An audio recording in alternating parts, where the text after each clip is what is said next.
जय हिंद। स्वागत है दोस्तों आपका मेरे YouTube चैनल चंद्रवंशी नॉलेज में। दोस्तों आज हम रोड कंस्ट्रक्शन सेफ्टी का अगला भाग डिस्कस करेंगे। उसी विषय को कंटिन्यू करते हुए हम बात करेंगे आवश्यक सड़क निर्माण सुरक्षा युक्तियां। यानी जब सड़क निर्माण कार्य कर रहे हैं तो उसमें किन किन सुरक्षा उपायों को हम ध्यान रखें, किन किन बातों को हम हमारे कर्मचारियों को प्रशिक्षण दें जिससे कि वो सुरक्षित रहें। तो क्या होगा, हम उचित प्रशिक्षण लागू करें। कौन कौन से प्रशिक्षण उनको दें? तो सबसे पहले क्या करें, किसी भी नए माहौल की तरह सड़क या राजमार्ग निर्माण स्थलों पर काम करने वालों को उचित प्रशिक्षण से गुजरना चाहिए। यानी कोई भी काम हम शुरू करते हैं उसमें हर नए कर्मचारी को हम प्रशिक्षण देते हैं। किस हिसाब से? जैसा काम है उस काम के अनुसार उस नए व्यक्ति को प्रशिक्षण देते हैं। इसी प्रकार सड़क निर्माण में भी हम जब काम शुरू करते हैं तो शुरू करने से पहले हर नए व्यक्ति को उस सड़क निर्माण कार्य के लिए प्रशिक्षण देना आवश्यक होता है, क्योंकि उस प्रशिक्षण प्राप्त करने के बाद वो व्यक्ति उसमें एक चेतना आ जाती है, एक उसको शिक्षा मिल जाती है कि हमें यहाँ पर काम करते समय क्या क्या करना है, क्या नहीं करना है। सबसे पहले क्या है, सुरक्षा प्रशिक्षण कार्यक्रम।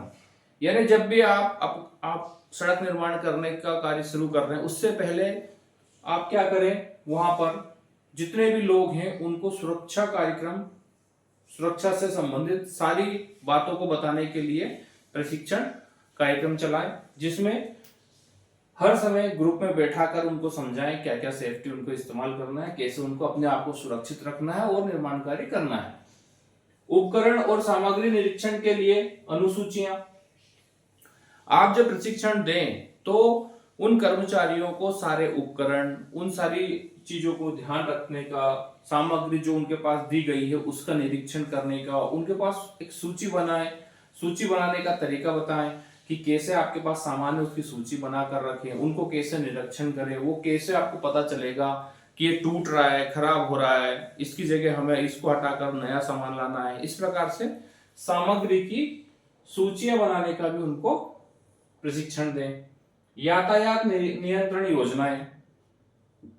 जब सड़क निर्माण कर रहे हैं तो स्वाभाविक सी बात है कि भाई हमें यातायात को डाइवर्ट करना पड़ेगा, कम जगह उनको मिलेगी निकलने के लिए। इन सारी बातों का ध्यान रखने के लिए यातायात नियंत्रण के लिए भी योजनाएं बनाना और उन सब प्रशिक्षण के दौरान सभी लोगों को बताना कि हम जब निर्माण कार्य करेंगे तो हमारे पास जगह कम होगी, यातायात बढ़ेगा, एक ही छोटे रास्ते में काफी वाहन आएंगे, तो उनको कैसे हमें एक दूसरे को निकालना है, उन वाहनों को नियंत्रित करके किसी प्रकार का जाम ना लगे, कोई तकलीफ ना हो, कोई एक्सीडेंट ना हो, इसके लिए यातायात नियंत्रण की योजनाएं भी उनको प्रशिक्षित करना होता है।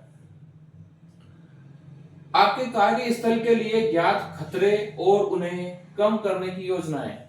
आप जब नए कर्मचारियों को प्रशिक्षण दें तो उन्हें इन सारी बातों का ध्यान देते हुए उनको प्रशिक्षित करें कि जहां आप काम करने वाले हैं, जो कार्य स्थल आपका रहेगा, उन सारे क्षेत्र को आप अपने नजरिए में रखें, ज्ञात हो, पता हो आपको कि कहां पर क्या खतरा हो सकता है, उन खतरों को कम करने की कोशिश करें। उसका प्रशिक्षण उन कर्मचारियों को देना जरूरी होता है। उपकरण का प्रशिक्षण। भाई आप जो उपकरण इस्तेमाल कर रहे हैं उसके बारे में आपको पता भी है या नहीं है, कैसे वो काम करता है, कितनी देर काम करता है, उसकी क्या क्वालिटी है, इन सब बातों का भी प्रशिक्षण देना जरूरी है, ताकि जब उसको ज्ञात होगा तो उस उपकरण को सही तरीके से इस्तेमाल कर पाएगा। आपातकालीन और प्राथमिक चिकित्सा की योजनाएं।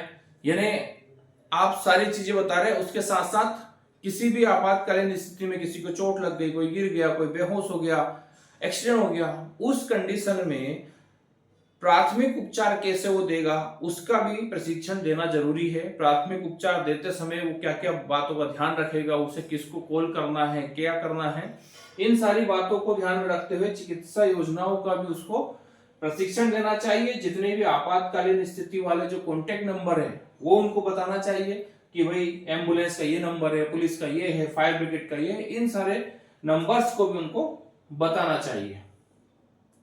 और क्या है, इन सारी बातों को ध्यान रखने के साथ साथ और भी उनको प्राथमिक प्रशिक्षण के अतिरिक्त आपको अपने दल को प्रतिदिन जानकारी भी देनी चाहिए, क्योंकि परिस्थितियां और खतरे बहुत भिन्न हो सकते हैं।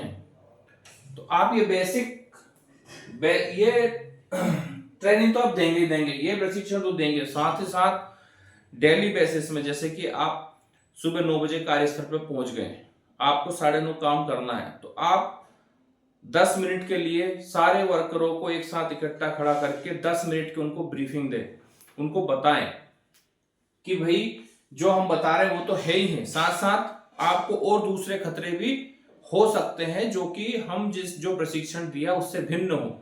जैसे हमने उसको प्रशिक्षण नहीं दिया कि भाई आप काम कर रहे हैं, आपके पास सांप निकल सकता है, या किसी भी प्रकार की अचानक परिस्थिति बन जाना, उनसे निपटने के लिए भी उनको डेली यानी प्रत्येक दिन प्रशिक्षण देना चाहिए, ब्रीफिंग देना चाहिए। प्रत्येक दिन काम शुरू होने से 15 मिनट पहले उनको 10-15 मिनट का एक ब्रीफिंग टाइम रखना चाहिए, जिससे कि सभी कर्मचारियों को ब्रीफ कर सकें। साथ ही साथ क्या होगा, प्रत्येक दिन आप काम शुरू करने से पहले सबको इकट्ठा करेंगे, आप प्रशिक्षण देंगे, आप उनको देखेंगे, तो आप उनको नोटिस भी कर पाएंगे कि जो जो उपकरण हमने सुरक्षा के इनको दिए हैं वो इनके साथ है या नहीं है। यानी कि आपने अगर उनको सेफ्टी शूज के पहनने के लिए बोला है तो सेफ्टी शूज पहना है या चप्पल पहन के आया है, उसको हार्ड हेड पहनने के लिए बोला है तो उसने पहना है या वो उसने नहीं पहना है, ये आप चेक कर लेंगे। जितना भी आप ट्रैफिक जैकेट पहनने के लिए जिन लोगों को बोला गया है वो पहन के आए हैं या नहीं आए हैं, ये भी आप प्रत्येक दिन के प्रशिक्षण में, यानी प्रत्येक दिन जो आप ब्रीफिंग टाइम रखेंगे उसमें इन सारी चीजों को आप नोटिस करेंगे, लुकआउट करेंगे और उन लोगों को आप जानकारी देंगे कि भाई आपने ये चीज का पालन नहीं किया है, ये आपकी सेफ्टी से रिलेटेड है, आपको ये पहनना है। तो ये प्रत्येक दिन वाला जो काम होता है प्रशिक्षण वाला या ब्रीफिंग वाला, इसमें आपको बहुत ज्यादा सावधानी हो जाती है, बहुत ज्यादा सुविधा मिल जाती है कि आप अपने सारे कर्मचारियों की जो सेफ्टी के जो संसाधन है उनको आप सुनिश्चित कर पाए, उनके साथ रखने के लिए, पहनने के लिए, उनको इस्तेमाल करने के लिए आप इनको देख करके अपने कर्मचारियों को बता सकते हैं। इस प्रकार से ये प्रशिक्षण आपका होगा। साथ ही साथ प्रतिदिन प्रशिक्षण वाला भी आपका कॉन्सेप्ट रहेगा, तो उसमें आपको बहुत ज्यादा सुविधा मिलेगी अपने कर्मचारियों को सुरक्षित रखने के लिए। तो इस प्रकार से इन सारे बातों को ध्यान में रखकर अपने कर्मचारियों को पहले प्रशिक्षण दे, फिर काम पर लगाएं, जिससे कि आपका खतरा कम हो जाता है, दुर्घटनाओं के खतरे कम हो जाते हैं और काम सुचारू रूप से होता है। प्रशिक्षण लेने के बाद काफी अच्छे तरीके से कर्मचारी काम भी कर पाता है। तो इस भाग में इतना ही, अगले भाग में फिर हम कंटिन्यू रहेंगे इसी पार्ट को लेकर के। वीडियो देखने के लिए बहुत बहुत धन्यवाद। जय हिंद।